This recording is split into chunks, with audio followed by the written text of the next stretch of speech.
Hello Bookish friends! I thought today I'd go over the books and bookish things I got for Christmas and then all the books I bought in January so far. So I think I'm going to start with close-ups of the bookish things and then come back and do books. I wanted to share some of the bookish things I got for Christmas. A friend of mine gave me this 3-pack of notebooks that are kind of space themed, and they're just lined notebooks, and I already have one with quotes on it. I got my Antober sticker from Shatona. Thanks, Shatona. I'm using this one for quotes. I only have the quotes from Snow Cross Letters that I read recently in here. I'm not sure how well I'll do on keeping up with this, but I wanted to put this cute Anne Shirley sticker where I would see it more often than just in my reading journal. And the friend who gave me those journals also gave me these Sharpie brush tip pens in various colors, and she also gave me some stickers, some bookish ones like these Tolkien ones.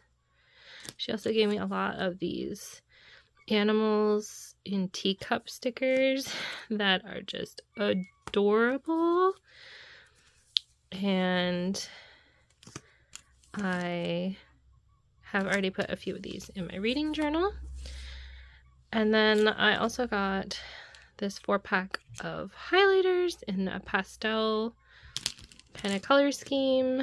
I've already used the blue one for Snow Cross Letters. And then I got a 12-pack of these bookmark book strap pen holders, and I gave a bunch of them away to friends and people in book club, but I still had a couple left over, so I put one on my book club journal because it doesn't have a pen strap in it. That way, whenever I go to book club, I already have the pen that I've picked out for my color scheme that I can just take with me. And then I had used this one for when I was highlighting Snow Cross Letters. And finally, my in-laws gave me this Reader's Paradise bookshop puzzle that I'm really eager to do. And I would really like to build a puzzle board because we don't have space to do a 1,000-piece puzzle and still use our table. So I want a puzzle board that I can move different places so we can get it put together. My husband and my oldest son, he's 10, decided to help me make this puzzle board. So we just cut down a piece of plywood and glued some furring strips, and for about $20 we have a puzzle board. Take the clamps off tonight and start using it. So I got 3 books for Christmas. I got 2 from my mom. I got Winter Heart by H.D. Fox. This is on my 25 books to read in 2025. I'm hoping I can still get to this winter. January is about half over, but February is still quite cold here. This one, A Prince in Hiding, an Apprentice Mage Healer in a Land of Snow and Ice, called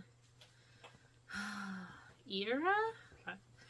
The Iridian Prince Fane, Stag Runner, finds himself running from the only life he has ever known. He's thrown into a world of magicians, relics, healers, and a mystery that may mean the end of everything he loves. And go ahead and read the first sentence. All magic has a smell. There's a 1 on the spine, so I don't know if this is going to be a series eventually. And my mom also got me the last book in the Secrets of Ormdale, Valley of Dragons, book 5. This is a chunk, and I didn't realize till I was looking at it the other day. It is 499 pages. It is 1 page short of me a tome. I was going to read this for my tome. That's okay. I don't think I can actually say too much about this book without giving away without giving away spoilers. So these are the two I got from my mom. And then I have a friend in Texas, and we exchange books every Christmas, and she got me Emily Wilde's Encyclopedia of Fairies. She gave the disclaimer that it's not actually an encyclopedia. Apparently her husband and brother were disappointed about that. A curmudgeonly professor journeys to a small town in the far north to study fairy folklore and discovers dark magic, friendship, and love in this heartwarming and enchanting fantasy. I've heard kind of mixed reviews about it, but I figured my friend was sweet enough to send it to me. I will give it a try. 20th October 1909. I'm not gonna try to say that name. Shadow is not at all happy with me. Intriguing first sentence.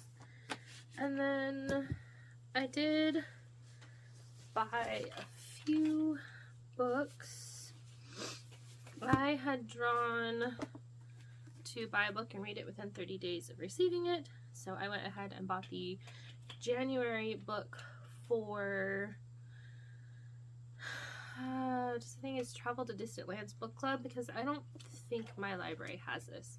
This is also thick, but not thick enough to be a tome. A prophecy launches this family saga of strife and superstition in Arthurian Scotland, and of the healer whose love and faith are its only hope. So there was a prophecy by the mother, and so Brenna is in hiding because her people want to turn her into this warrior queen, and she wants to be a healer, and then obviously her enemies don't want her to become powerful because the prophecy is that she'll destroy them. And the first sentence is character list. That is always helpful. Ooh, and a map. Map. I should actually like hold it up long enough for you to actually kind of see it. That's the prologue. But it says a deadly danger lurked in the Sleepy Hollow. That's a good first sentence. See if we can find chapter 1.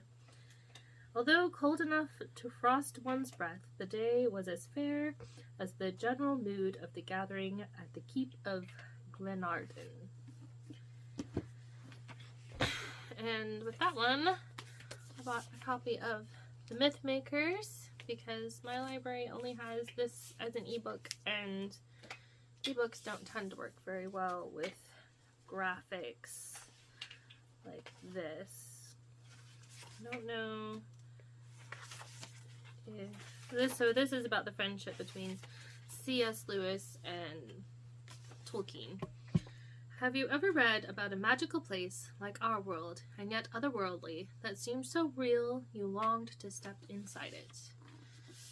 I have heard nothing but good things about this, and I really liked The Faithful Spy that this author illustrator did, so I'm very eager to do that. And this cute little owl book was on sale, and I've been eyeing it for a while, so I went ahead and picked it up. It's just illustrations about all the different kinds of owls, and cute, and then little information about it. Not really gonna do the first sentence of this one because there are basically one-page descriptions of each of the different kinds of owls. Here. My son wants me to show that we have a copy of The Faithful Spy too. So I'm hoping, I think he's read this one, and I'm hoping he'll pick up The Myth Makers one when he's done with that. Ooh, my first is gonna kick on. Let's see if I can finish. And my mom had gotten me a copy of The Lost Home World. This is book 7 in the Gateway series. Not too much I can say without giving it away, although I think you're out, Flores.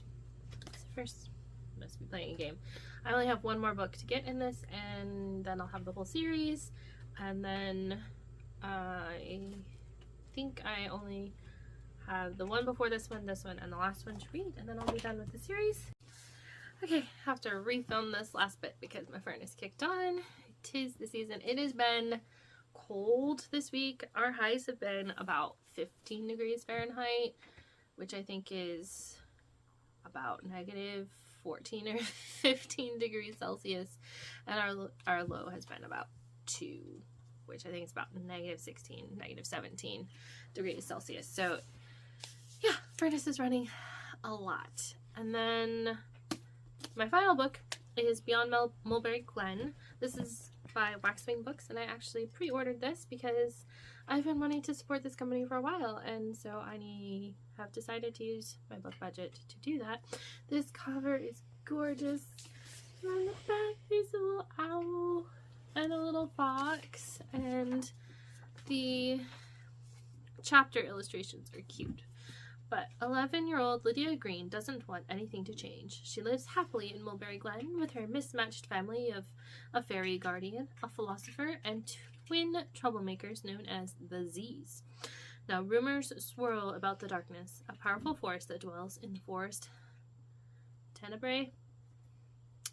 Lydia knows the darkness is nothing to be trifled with, but when a foolish choice by the Z's puts her family in danger, she must leave home and face the strange magical world of the Valleylands. And there's a gorgeous map.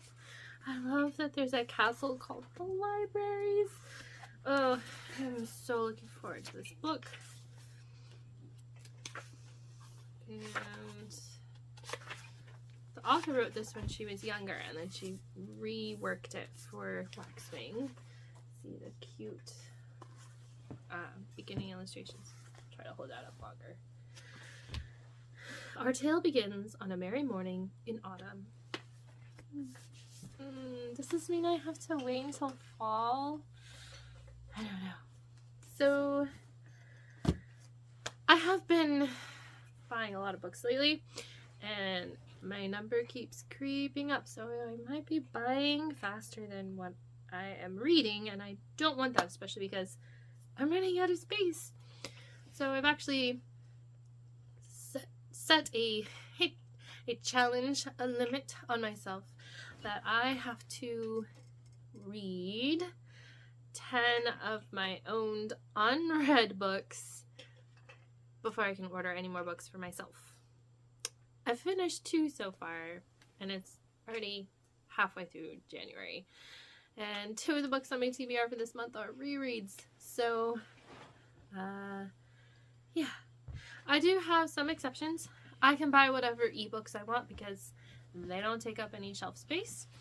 And I'm on a couple of author newsletters that give away their books. And I was able to get an arc of Winter's Maiden last year, and I might be able to do that again this year, so I don't want to give up that opportunity. And then obviously if I get gifts, I'm not going to turn those down. So, and I am allowed to buy books for my kids because I do have one child whose birthday is at the end of February, and we homeschool, so if I come across something that we need for our curriculum, obviously I'm going to buy that. So hopefully I can finish this challenge I've made for myself by the time February rolls around, because I don't know if I will have March's book for the Tales from Distant Lands book club. I do have February's. I got that as a free ebook, so not too worried about it. But here's my stack, the 3 books I got for Christmas, and then I bought 4 of these books for myself, and then one was, again, from my mom, because she gets free book credits. Actually, I used a free book credit on Healer, too, so I only actually paid for 3 of these books. And, yeah, let me know what you've been reading in January, if you've bought any good books, although I won't be buying any more in January unless, like I said, it's an ebook or for my kids. And yeah, happy reading!